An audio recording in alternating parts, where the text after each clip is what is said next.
Hi everyone. Today I'm going to show you how to dry your clothes. Now, if you haven't watched our last video on how to wash them, you should watch that first and then come back to this one. So, all we have to do is just open up our dryer and get our wet clothes from the laundry machine and put them inside.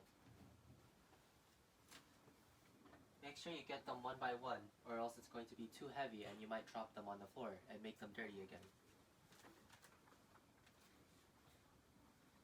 After you're done, close up the drying machine, turn it on, and start it. Ask an adult how to start your drying machine. If it's making a whirring noise like this, that means it's starting and you just have to wait until it's done. As you can see, all the clothes are in there spinning around, drying. That's all for this video. Make sure you watch our next video on how to fold your clothes.